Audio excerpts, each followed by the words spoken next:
Chapter 37. The Golden Rule. 2 or 3 weeks after this, as we came into the yard rather late in the evening, Polly came running across the road with the lantern. She always brought it to him, if it was not very wet.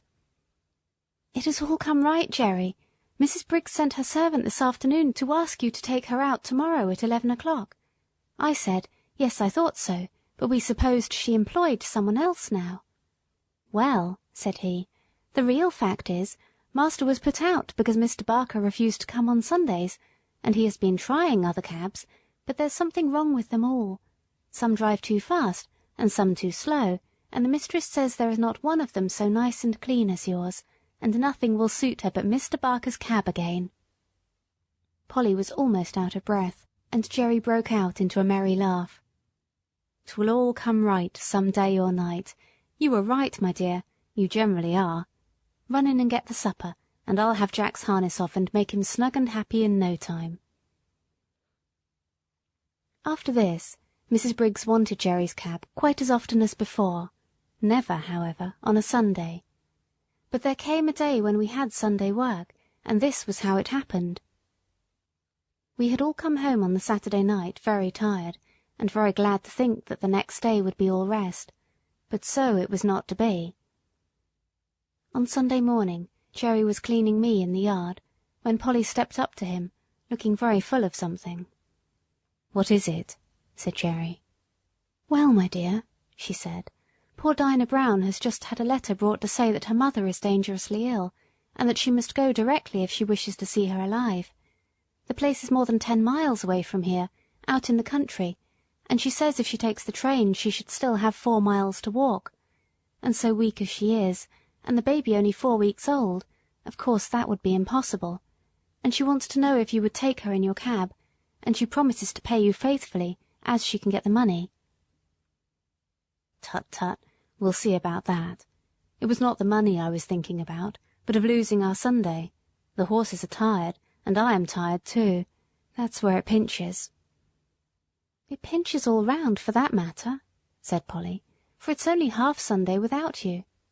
But you know we should do to other people as we should like they should do to us, and I know very well what I should like if my mother was dying.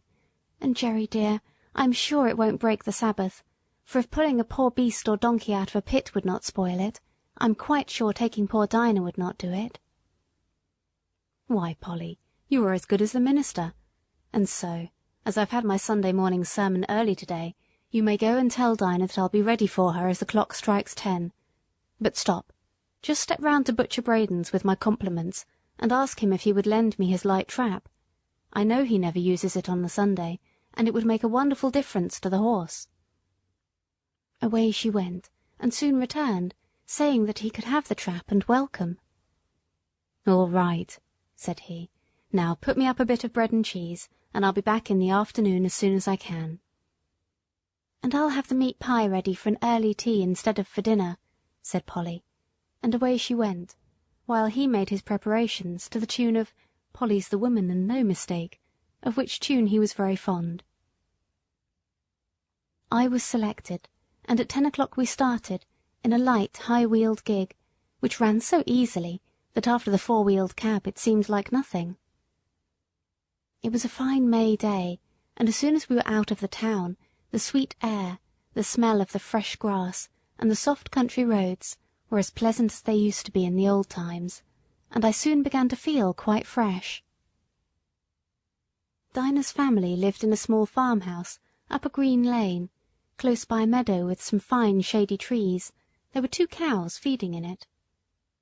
A young man asked Jerry to bring his trap into the meadow, and he would tie me up in the cowshed. He wished he had a better stable to offer. "If your cows would not be offended," said Jerry, "there is nothing my horse would like so well as to have an hour or 2 in your beautiful meadow. He's quiet, and it would be a rare treat for him." "Do, and welcome," said the young man. "The best we have is at your service for your kindness to my sister. We shall be having some dinner in an hour, and I hope you'll come in, though with mother so ill we are all out of sorts in the house." Jerry thanked him kindly, but said as he had some dinner with him, there was nothing he should like so well as walking about in the meadow. When my harness was taken off, I did not know what I should do first, whether to eat the grass, or roll over on my back, or lie down and rest, or have a gallop across the meadow out of sheer spirits at being free, and I did all by turns. Jerry seemed to be quite as happy as I was. He sat down by a bank under a shady tree, and listened to the birds.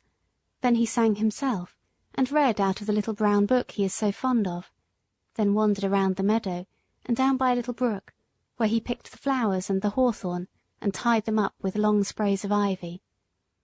Then he gave me a good feed of the oats which he had brought with him, but the time seemed all too short.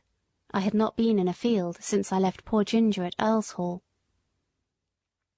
We came home gently, and Jerry's first words were, as we came into the yard, "Well, Polly, I have not lost my Sunday after all, for the birds were singing hymns in every bush, and I joined in the service, and as for Jack, he was like a young colt."